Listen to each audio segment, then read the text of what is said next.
Hi there, this is Jeff, Camp Benny, down here in Florida again. Here with another, I guess, is it a review?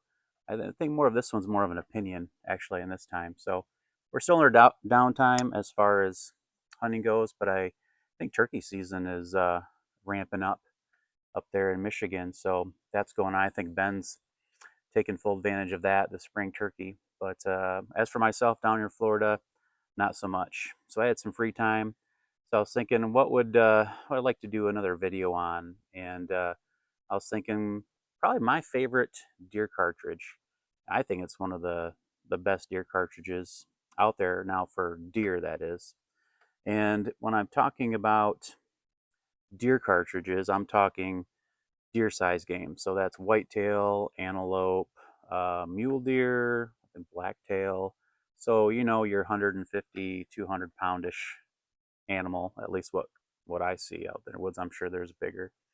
But also part of this video, I think it'd be kind of cool too for you to tell us what your favorite deer cartridge is and where you use it, whether it's in the woods or is it over fields. So I'd like to hear that in the comments. So shoot us a comment on what you think is your favorite deer cartridge.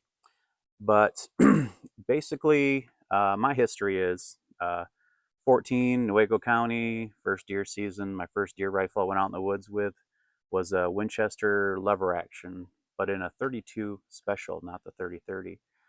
Didn't get a deer that year, but I have owned quite a few deer cartridges. So kind of going off memory, I started, I used that, 32, 30-30. I've used 270, what else, 30-06, multiple 308s, 7mm Rem mag, 20 gauge, 12 gauge, 257 Weatherby.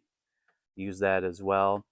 And I always was excited too at whether I harvested the deer or if someone else harvested the deer. I always like to see what kind of damage the deer did. And of course, when you're doing your stories, you always talk about whether it's you or whoever talks about where the deer was, how far did it run, did it fall down. So over the years, I've gone back and forth with a lot of different cartridges. And looking at the wounds and all the different damage, I thought that was very interesting.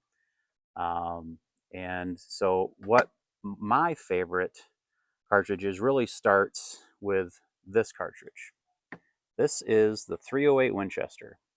308 Winchester is probably one of the most popular cartridges on the market. I've owned probably at least 308s, lever action, bolt action, even a single shot. So very popular cartridge. And this cartridge actually, I think, came out in the early 50s, if I have my notes tell me here. Came out in the early 50s as a, of course, military cartridge. And come to find out, it transitioned very well into the hunting scene. So this guy right here, 308 Winchester, very, very popular.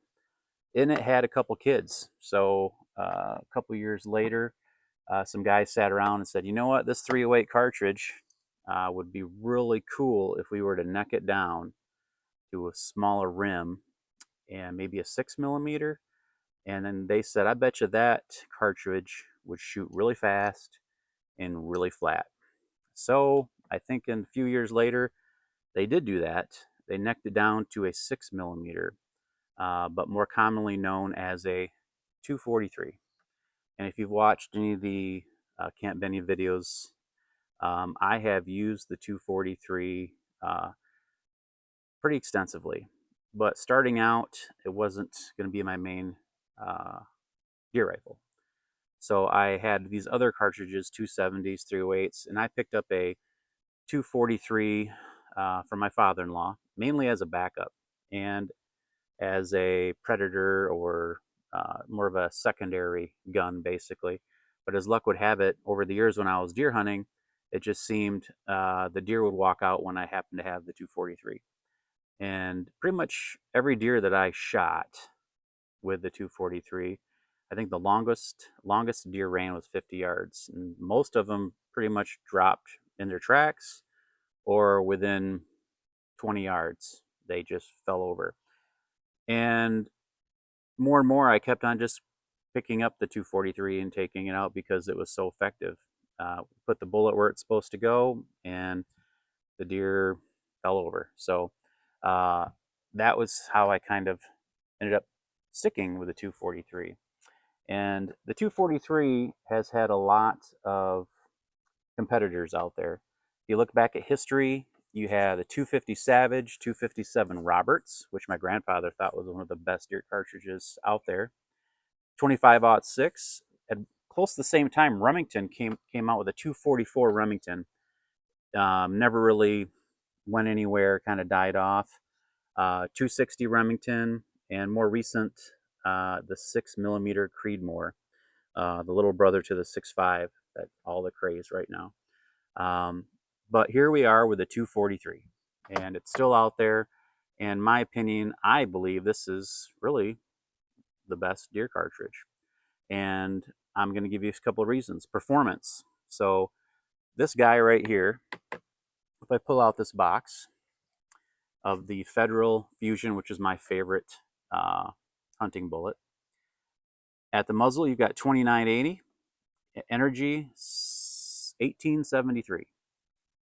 You go out to 300 yards, it's still cooking at 2268 and 1,085 pounds of energy at 300 yards. I'm not a long range shooter. I've never shot anything more than 270 yards. Most of the places I sit, I wouldn't even have the opportunity to do so. So that being said, it's perfect for up to 300 yards. You could really maybe stretch it out to 400. At 400 yards, it still has 891 pounds of energy. And a lot of the big hunting writers and YouTubers and podcasters, they bounce back and forth between what is required energy-wise to take a deer humanely, and they go between 1,000 pounds of energy to 800 pounds of energy is what they say is needed. But getting back to the 300 yards range, when I'm sighting in my 243 and most of my rifles, I do like to sight them at about 1.5 inches high at 100. So with a 243, if you do so, you're only going to get 1 to 2 inches of drop when you go out to 200. So really, there's no difference in holdover. If you go out to 300 yards, it looks here, you're looking about 7 to 8 inches of drop. So I pretty much just put it on the top of the shoulder, roughly, and then it'll drop where it needs to drop at 300 yards. Very flat shooting gun. Bullet technology in the past 20 years has given the smaller bullets new life, especially with this particular bonded round here, bonded bullet.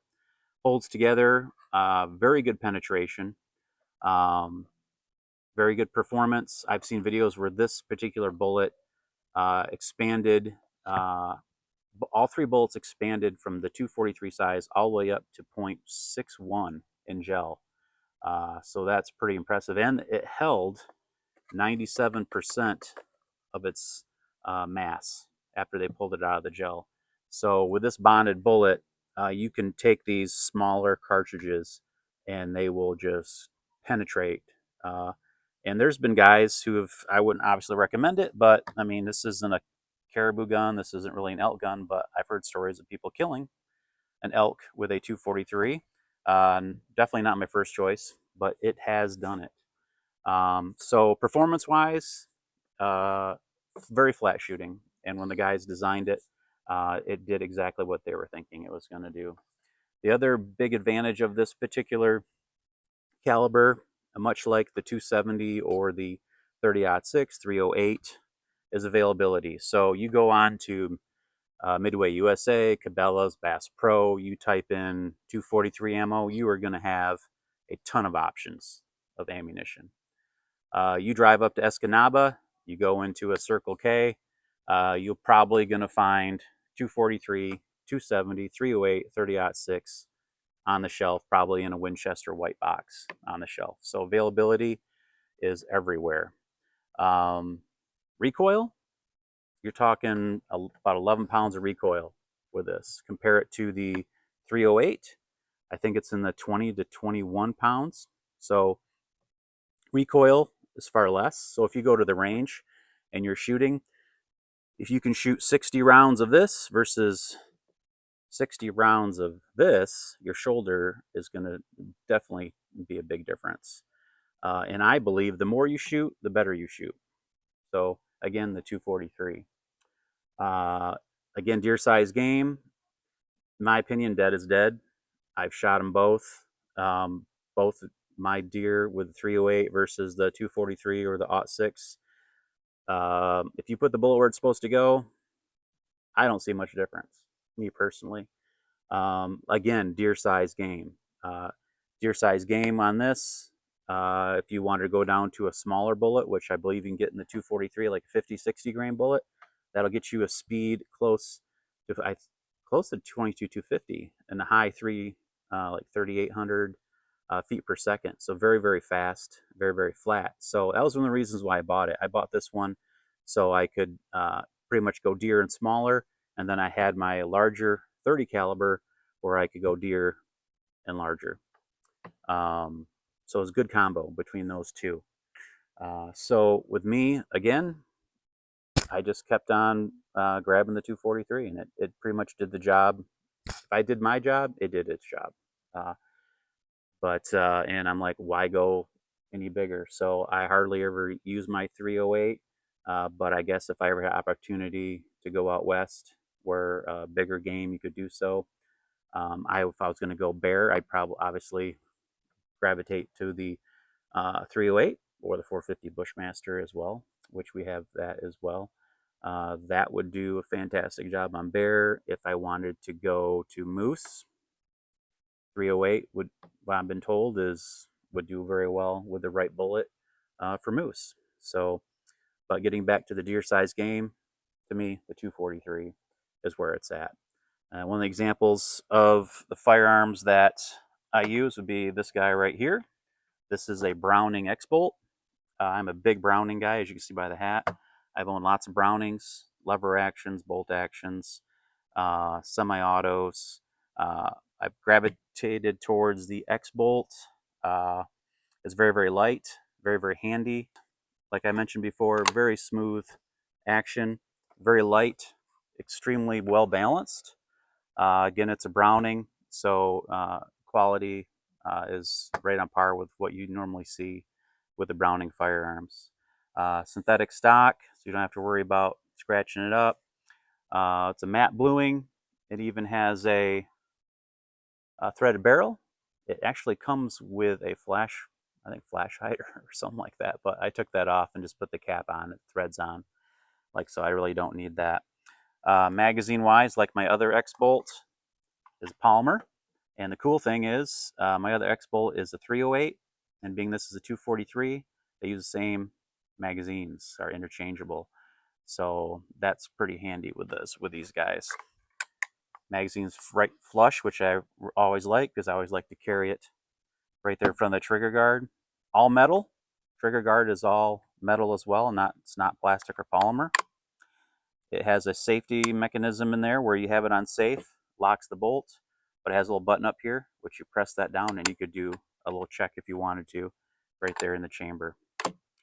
On this particular one, like my other one, I have a Leupold Freedom 4 to 12 scope, which I think they're a fantastic value for the money, and a good power scope for this cartridge capability on here.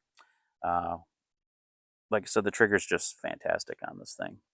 But looking forward to using this one here in the near future, in matching up with, I believe, is the best whitetail or best deer cartridge. Super excited to hear what your guys' opinions are on for your best deer cartridge. So please put those in the comments below. As always, we appreciate you guys checking out our channel. We hope to do some more reviews here in the future. Deer season is getting closer. We're here in May already, so chomping at the bit to get out there. So again, Again, if it's anything that you find valuable, or please subscribe to our channel. It just helps us to bring more content. As always, looking forward to seeing you guys out there in the woods. Again, thank you. Take care.